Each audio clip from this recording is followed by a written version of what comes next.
귀하신 하나님의 말씀은 4장 2절부터 8절 우리 주보와 스크린에 나와 있습니다.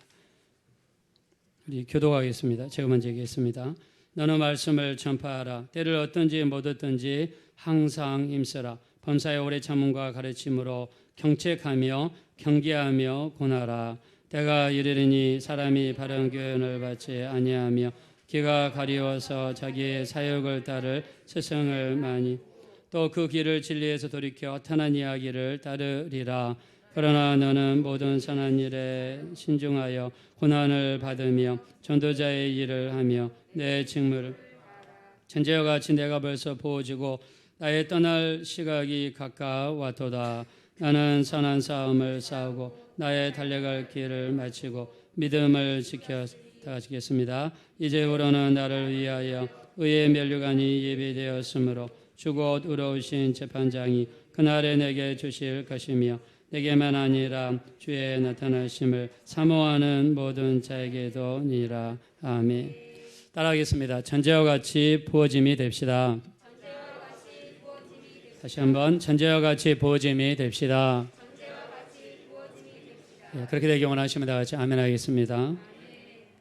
네, 오늘은 8주년이어서 우리가 어떤 말씀으로 여러분과 같이 나눌까 고민하다가 기도 가운데서 디모데후서 4장 말씀을 나누게 되었습니다. 자, 디모데 전서가 있고 디모데 후서가 있죠. 디모데 전후서는 사도 바울이 자기의 수제자였던 디모데에게 보낸 편지입니다.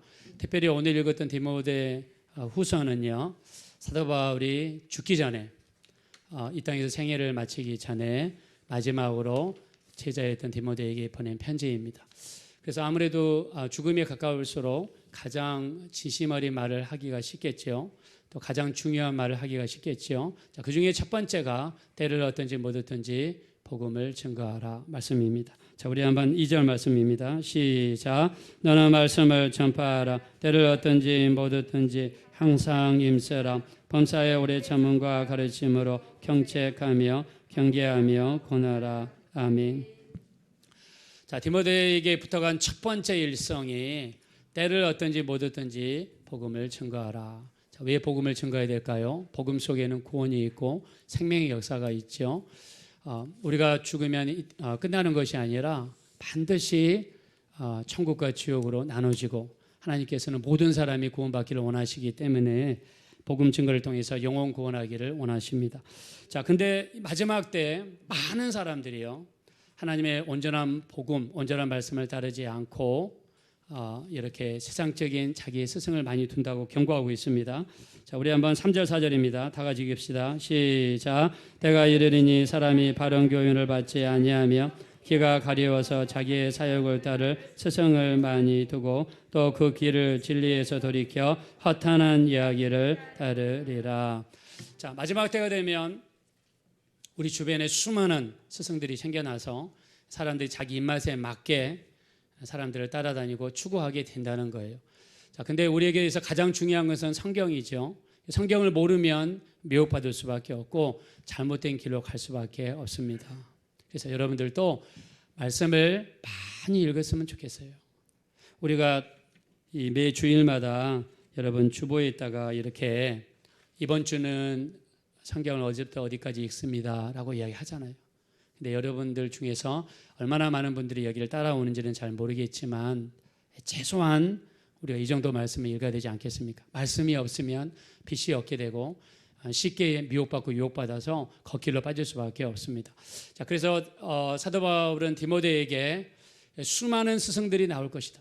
많은 사람들이 자기들이 원하는 스승을 골라가지고 따르게 될 것이다. 허탄한 이야기를 따르게 될 것이다. 그래서 어떤 자세를 가져야 됩니까? 자, 본문으로 돌아가겠습니다.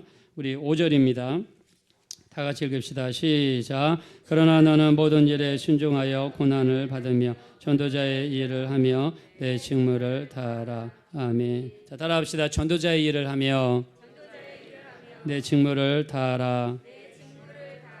네, 사도 바울은 디모데에게 신중히 주변에 있는 사람들을 살펴보고 분별해서 따를 것과 따르지 않은 것을 분별하고 전도자의 일과 직무를 다하라고 말씀했습니다. 이 사도 바울에 대해서 이야기하기 전에 한 가지 예를 들면서 말씀을 시작하고 싶어요.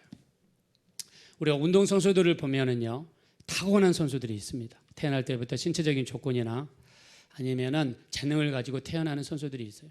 우리는 이런 선수들을 대단한 선수로 분류한다고 합니다. 우리 아베베 비킬라라고 하는 세계적인 마라톤 선수, 혹시 아시는 분인지 모르겠는데 1960년도 로마 올림픽에서 마라톤에서 금메달을 땄습니다. 또 1964년 동경 올림픽에서 마라톤에서 두 번째 금메달을 땄어요. 이 사람은 천부적인 재능을 가지고 태어난 그런 선수입니다. 근데 이 사람의 출신이 에티오피아예요. 64년 동경 올림픽 때 1등으로 마라톤으로 들어오는데 조금도 지친 기색이 보이지 않았다고 합니다. 보통 선수들은요, 들어오면은 이렇게 쓰러지거나 일어서지 못하는 경우가 많이 있는데 이 아베베 선수는 조금도 피곤하지 않았다고 그래요. 그래서 기자들이 물어봤다고 그럽니다. 당신은 더 뛸 수 있습니까? 네, 더 뛸 수 있습니다. 얼마나 더 뛸 수 있습니까? 한 15km 이상 더 뛸 수 있습니다. 이 사람은 그 폐활량이라든가 신체 구조가 마라톤을 하기에 천부적인 재능을 가지고 태어난 선수예요. 이런 선수를 대단한 선수라고 얘기한다고 그래요. 자, 근데 대부분의 운동선수들이요, 이런 재능을 가지고 태어나지 않습니다. 자, 올림픽에서 우리에게 감동을 주는 선수들이 어떤 선수들인가요? 나갈 수 없는 환경 속에서, 또 운동할 수 없는 상황 속에서 인간의 한계를 극복하고 노력해서 기록을 달성하거나 1등한 선수들의 이야기를 들을 때 많은 사람들이 그 이야기에 감동하고 감동을 받습니다. 그래서 이런 선수들을 훌륭한 선수들이라고 분류한다고 합니다. 자, 우리나라 마라톤 선수 중에서 올림픽에서 금메달을 딴 선수가 있죠. 바로 황영조 선수죠. 이 사람은 1992년 바르셀로나 올림픽에 나가서 1등으로 돌아왔습니다. 근데 얼마나 있는 힘을 다해서 최선을 다했든지 그 1등으로 들어오자마자 그 자리에서 쓰러졌다고 합니다.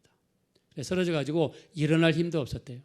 그래서 옆에 사람이 태극기를 가져와 가지고 태극기를 들고 한 바퀴 돌아라 라고 이야기했는데 일어나서 뛸 수 있는 힘이 없어 가지고 그것도 못했다고 합니다. 나중에 했는지는 잘 모르겠지만 그 골라인에 돌아왔을 때 못했다고 그래요. 그래서 마지막까지 있는 힘을 다해서 젖먹는 힘까지 짜가면서 최선을 다하며 쓰러지는 인생, 이렇게 살아가는 선수를 훌륭한 선수라고 이야기한다고 합니다. 자, 인생의 마지막까지 있는 힘을 다해 젖먹는 힘까지 쏟아가면서 주의를 감당했던 사람, 그 사람을 들려 그러면 단연코 사도 바울을 들 수가 있습니다. 자, 오늘 우리 본문의 말씀 다시 돌아가겠습니다. 우리 6절입니다. 다 같이 읽겠습니다. 시작. 전제와 같이 내가 벌써 부어지고 나의 떠날 시각이 가까웠도다. 아멘. 자, 전제와 같이 부어진다는 것은 하나님의 제단 위에 나의 땀 한 방울, 피 한 방울까지 아끼지 아니하고 마지막 죽을 때까지 아낌없이 들이다가 소진되어 용서되어서 돌아오고 싶다는 사도 바울의 소망을 오늘 표시하고 있습니다. 자, 사도 바울은요, 길리기아 다소라고 하는 성에서 태어났습니다. 터키 지방 남쪽에서 태어났어요. 사도 바울은 태어날 때부터 로마 시민입니다. 이때 당시에는요, 많은 사람들이 돈을 벌면은 당신 뭐 할 거냐 이렇게 물어보면 그 돈으로 로마 시민권을 사겠습니다 이렇게 이야기한다고 해요. 로마 시민권이 되면 받는 혜택이 굉장히 많았다고 합니다. 근데 사도 바울은 태어날 때부터 로마의 시민권을 가지고 태어났습니다. 그리고 사도 바울은요, 이 이스라엘에 많은 지파가 있죠. 뭐 사두개인들, 바리새파, 서기관들이 있는데 사도 바울은 바리새파에 속한 사람이었습니다. 바리새인들은 어떤 사람들이었느냐?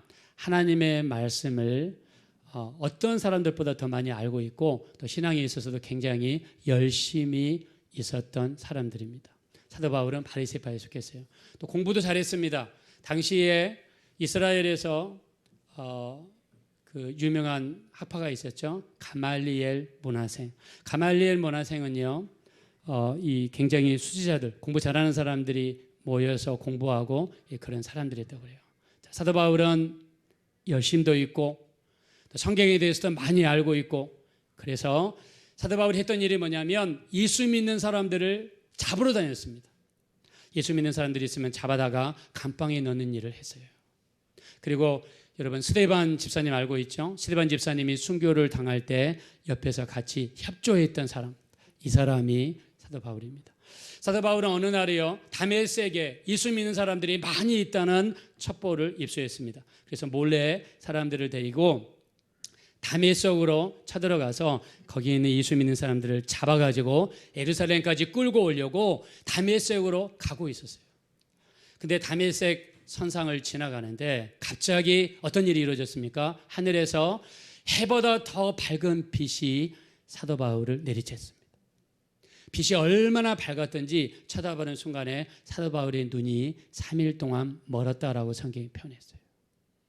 그리고 3일 동안 먹지도 못하고 아무것도 입에 댈 수가 없었습니다.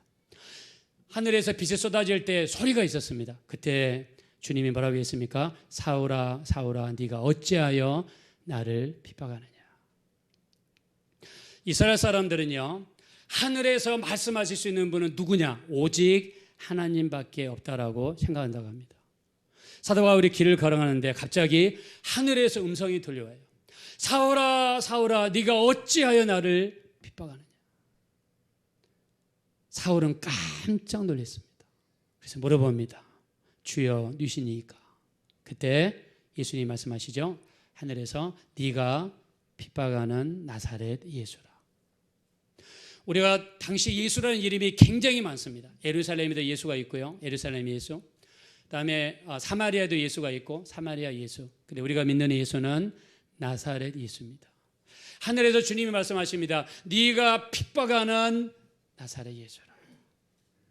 그 이야기를 듣는 순간 사도 바울은 그 자리에서 깨집니다. 왜요? 하늘에서 말씀하시는 분은 오직 하나님밖에 안 계시는데 자기가 그렇게 핍박하고 그렇게 수많은 믿는 사람들을 잡아당겼는데 그 예수가 하나님이라는 사실이 체험되어지는 순간 사도 바울은 그 자리에서 무릎을 꿇고 그 자리에서 편화됩니다. 인생이 동쪽으로 가다가 서쪽으로 바뀌는 역사가 다메섹 선상에서 일어났어요. 그전에는 수많은 예수 믿는 사람들을 핍박하고 스데반 집사님이 순교당할 때 옆에서 같이 가편 투표를 하고 순교 죽이는데 동참했던 사람이에요. 자, 이렇게 난폭하고 살인자였던 사람이 하나님을 만난 거예요. 예수를 만난 거예요. 꼬그라집니다. 눈이 멉니다.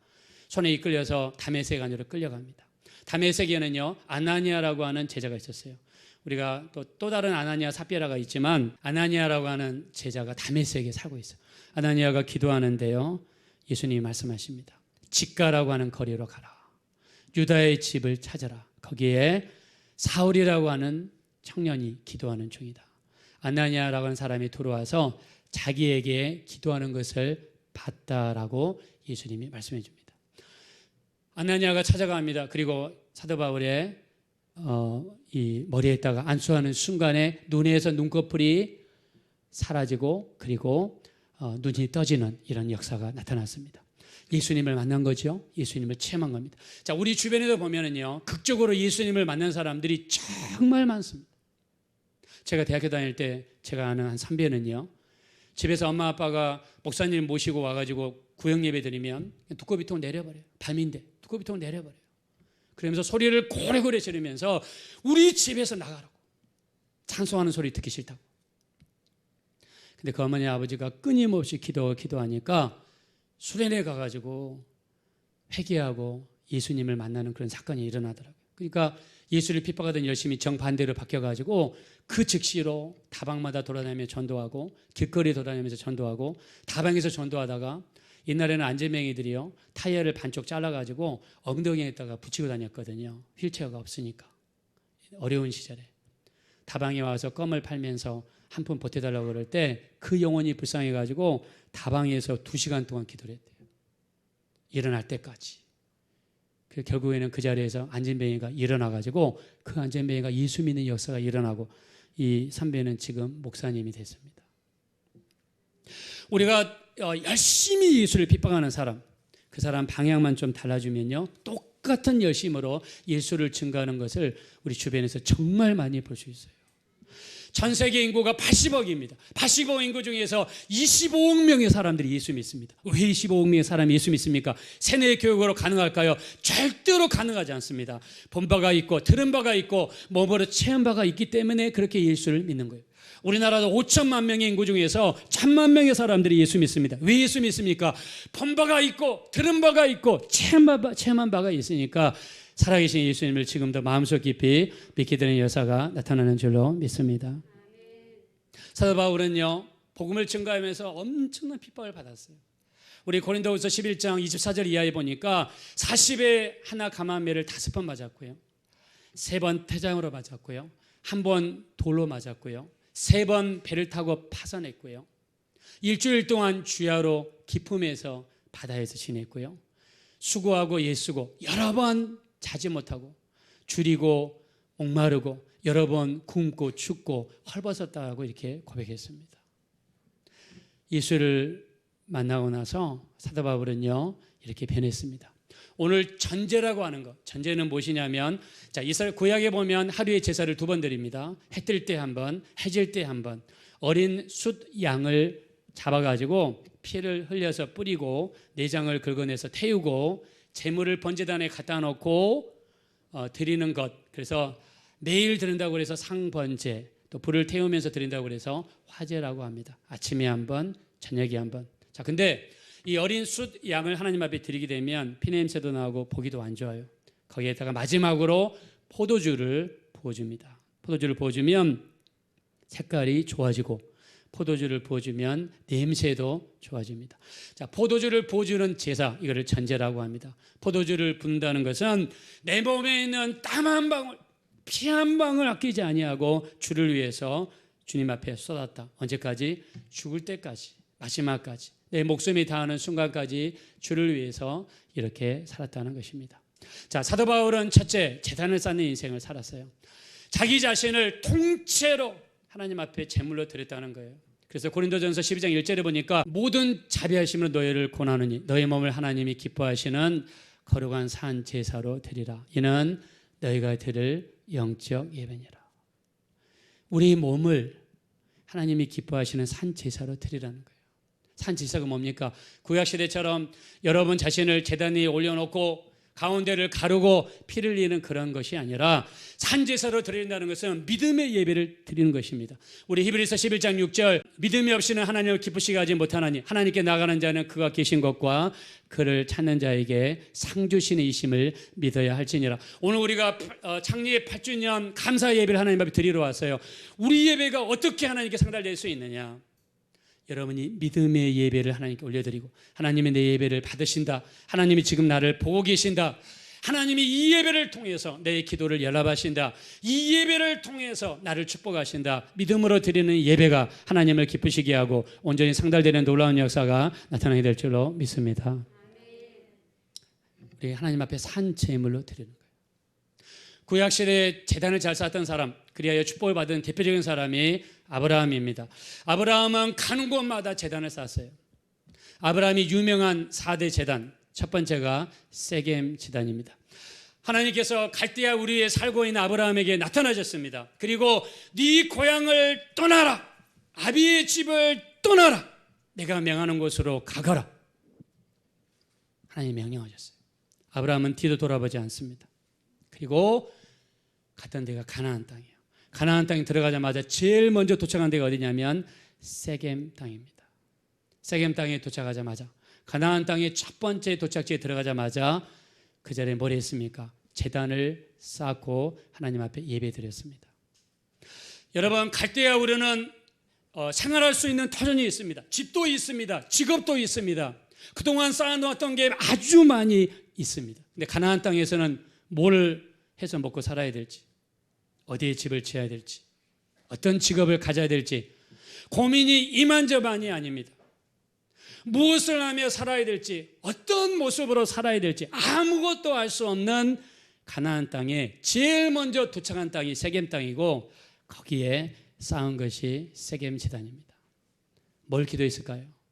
가나안 땅에서 어떻게 살아가야 될지, 무엇을 먹고 살아야 될지, 무엇을 해야 될지 아무것도 알지 못하지만 하나님께 맡깁니다. 여러분, 세겜 제단은 마치 주일 예배와 같습니다. 우리가 일요일, 세상에서 일요일이라고 그러죠. 주일은 일주일의 시작이죠. 이번 일주일 동안 우리에게 무슨 일이 일어날지 아무도 모릅니다. 어떤 일이 발생할지, 무슨 일을 해야 될지 아무도 모르지만 하나님께서 개입하셔서 이끌어 주시고 도와주시고 인도해 주시고 붙들어 달라는 염원을 담아 드리는 이 주일 예배가 바로 세겜 제단이 되어질 줄로 믿습니다. 여러분이 매주일마다 우리 서울 주사랑교회에서 드리는 주일 예배가 세겜 제단이 되어지시기를 예수 이름으로 축원합니다.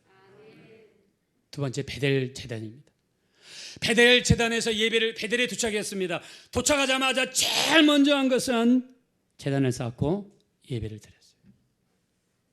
그리고 기도했습니다. 베델 제단에서 마치고 나서 갑자기 가나안 땅에 가뭄이 쏟아졌어요. 수많은 가뭄이 왔습니다.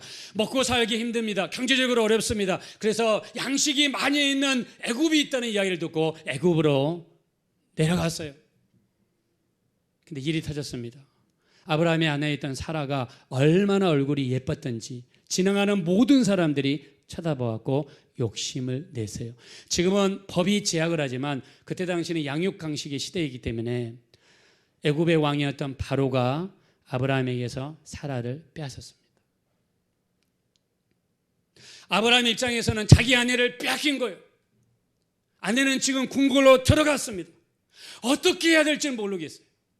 자기 힘 밖의 일이 발생한 겁니다. 그런데 하나님께서 어떻게 합니까? 바로와 바로의 집안에 큰 재앙을 내리셔서 사라를 무사히 돌아오게 만드시고 그리고 플러스 알파로 역사하셔서 수많은 재물을 얻게 하시는 이 일이 발생했습니다. 이 일이 언제 일어났습니까? 베델 제단에서 예배를 온전히 드리고 그리고 나서 진행했을 때 이런 일이 발생했습니다. 만약 베델에서 예배를 안 드렸더라면 하나님의 이런 보호의 역사는 나타나지 않았을 것입니다.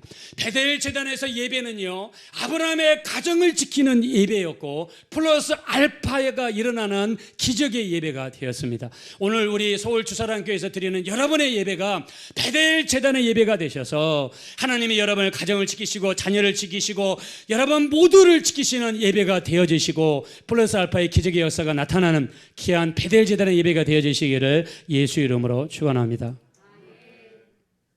주일 예배가 베델 제단의 예배가 되셔야 돼요. 내가 여기서 믿음의 예배를 드리리라, 신령과 진정의 예배를 드리리라, 하나님이 기뻐하시는 믿음의 예배를 드리리라 작정하셔야 됩니다. 그래서 앞으로 우리에게 어떤 일이 발생할지 모르지만 오늘 우리 주일 예배를 통해서 하나님이 내 가정을 지키시고 플러스 알파의 돕는 역사가 나타나기를 사모하면서 드려지는 예배가 하나님의 기적의 역사를 반드시 가져오게 될 것입니다. 세 번째는요, 헤브론 예배입니다. 헤브론 예배가 있기 전에 어떤 일이 발생했느냐, 이 롯이라고 하는 이 조카가 이 조카 사이에 다툼이 생겼어요. 원래 하나님께서는 본토, 친척, 일가를 떠나라 그랬는데 조카였던 롯을 데리고 다녔습니다. 빈손으로 출발했던 롯은요, 축복의 근원이었던 아브라함을 만나면서 가정에 복이 들어오기 시작했습니다. 재물이 늘어나고 가정에 동물들이 늘어났어요. 나중에 물 주는 일 때문에 아브라함의 목자들과 롯의 목자들 사이에 싸움이 발생했습니다. 그래서 더 이상 함께 살 수가 없어서 아브라함이 제안을 합니다. 어떤 제안을 합니까? 네가 좌하면 내가 우하겠고 네가 우하면 내가 좌하겠다. 아마 아브라함은 내심 좋은 땅을 조카가 양보할 줄 알았어요. 그때 당시에 좋은 땅은 비옥하고 물이 많았던 소돔과 고모라 지역이었어요. 근데 조카 롯은요, 삼촌을 생각하지 않고 먼저 비옥하고 좋은 땅을 차지했습니다. 아마 아브라함이 그것 때문에 굉장히 힘들었던 것 같습니다. 그래서 아브라함이 그 다음에 택했던 땅이 헤브론입니다. 소돔과 고모라 땅을 어쩌면 비옥한 땅을 택하고 싶을 수도 있었는데 그것을 택했습니다. 힘이 없는 상태에서 헤브론으로 돌아와 제일 먼저 한 게 또 뭐 있겠습니까? 제단을 쌓고 예배를 드립니다. 그때 하나님께서 아브라함에 나타나셔서 아브라함을 위로하셨어요.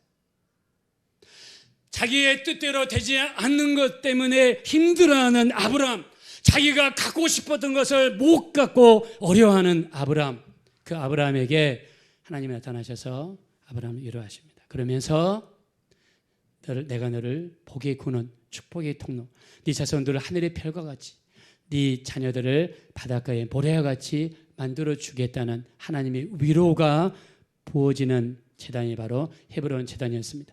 여러분들이 우리 서울 주사랑교회에서 오셔서 예배 드릴 때 이 예배가 헤브론의 제단이 되셔서 힘들고 어렵고 낙심할 때 주님의 위로가 있고 주님의 평강이 부어지고 하나님의 도우심과 더 나아가서 여러분을 축복의 근원, 축복의 통로로 만들어주시는 그런 계기가 되게 만드는 헤브론 제단이 되어지기 원하시면 우리 다 같이 아멘 하겠습니다.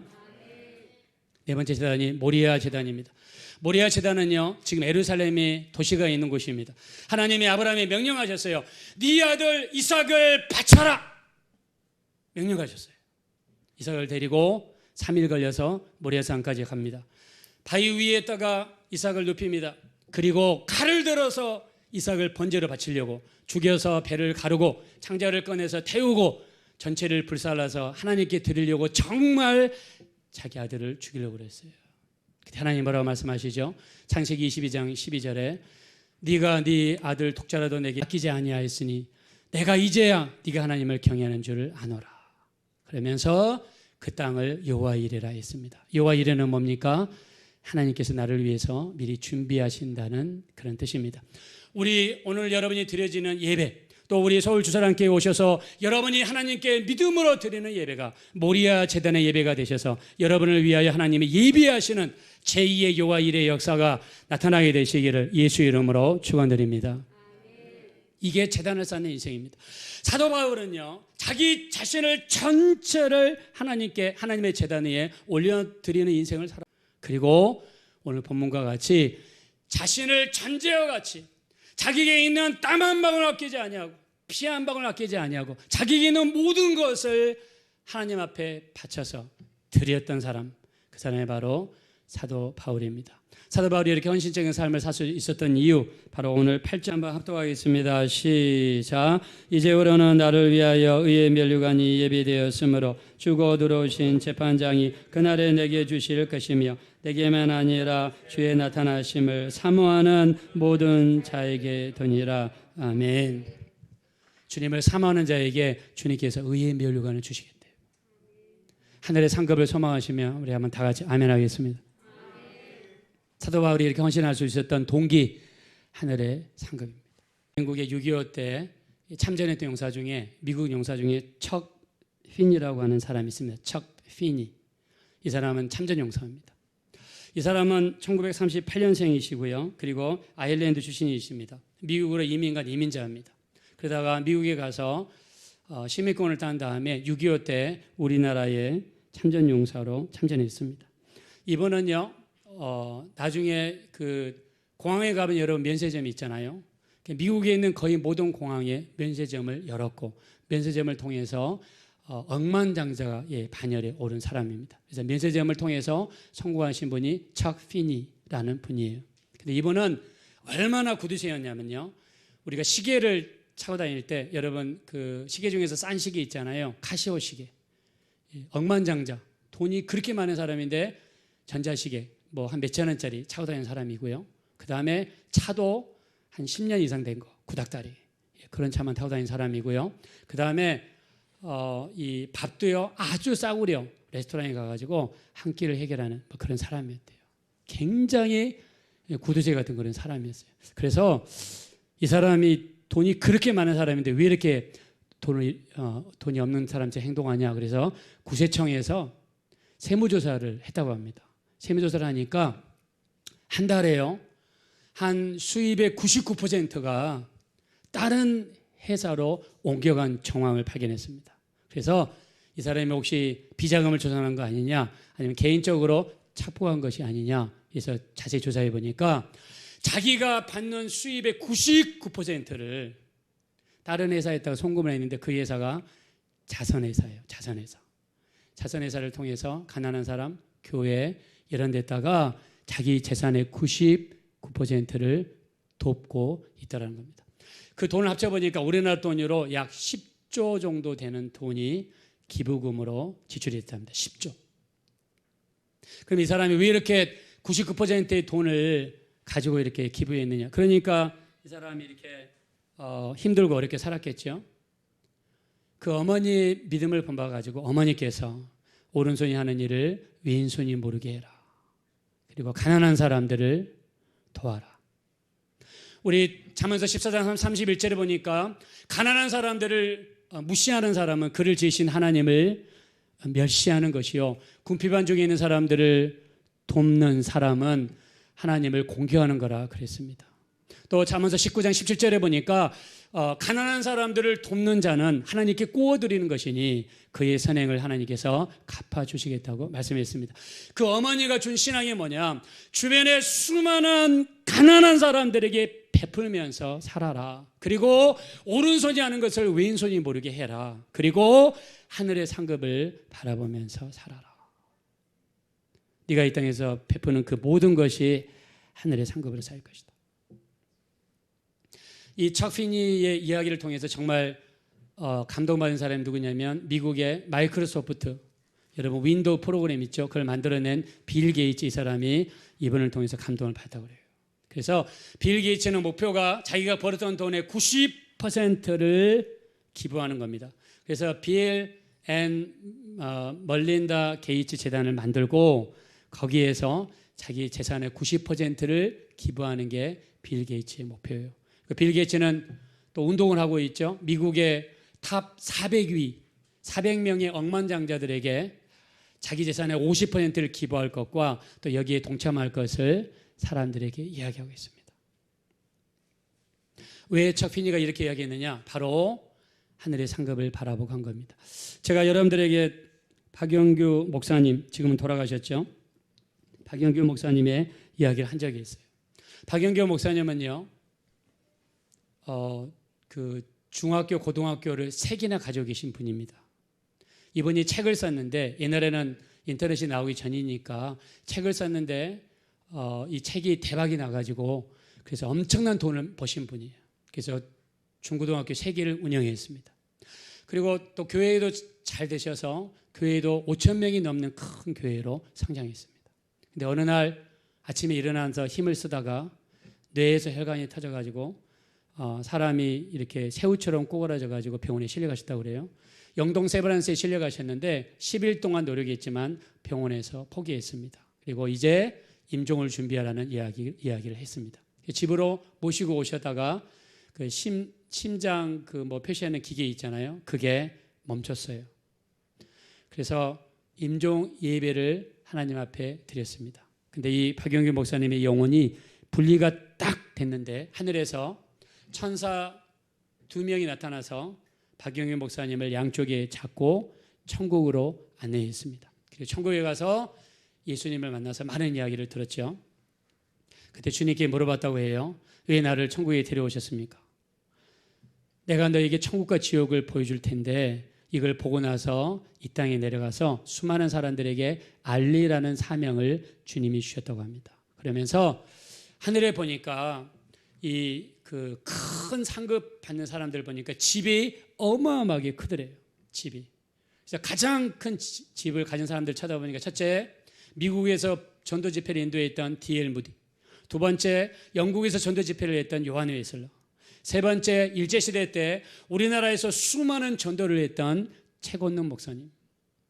최건능 목사님은요, 일본 수사들에게 끌려가셔가지고 맞을 때마다 한 대 맞으면 예수, 2번 맞으면 천국, 3번 맞으면 불신, 4번 맞으면 지옥, 그래서 5번 맞으면 또 예수, 이것만 외쳤던 사람이에요.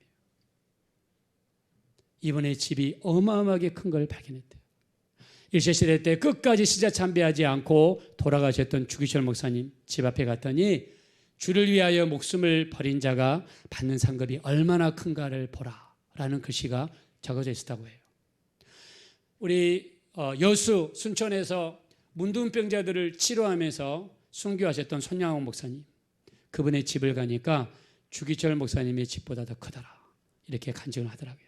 그러면서 자기 집을 갔더니 자기 집은 짓다가 말았대요. 그래서 따졌다고 합니다. 내가 땅에 있는 동안에 400명의 학생들에게 장학금을 주었고 또 교회 옆에 빈 땅에다가 땅을 사서 아파트를 지어서 교인들 50명에게 아파트를 무료로 주었고 신학생들 39명에게 장학금을 줬는데 왜 나는 이렇게 집을 짓다 말았습니까? 상이 없습니까? 물어보니까 뭐라고 하냐면 너는 이 땅에 있을 동안에 국민훈장을 받지 않았느냐? 문교부 장관 표창을 받지 않았느냐? 장학금을 받았던 학생들이 명절 때마다 너를 찾아와 가지고 선물을 주지 않았느냐? 상이 하나도 없더래요. 이 땅에다 받아가지고. 근데 올라가서 보니까 상이 딱 벽에 2개가 걸려 있더래요. 하나는 뭐냐? 길을 가다가 추위에 떨고 있는 노숙자에게 자기 잠바를 벗어준 거. 그게 상으로 올라와 있더래요. 어머니가 준 용돈을요 가지고 노숙자에게 붕어빵을 사드렸는데 그게 하늘의 상급으로 와 있더라 합니다.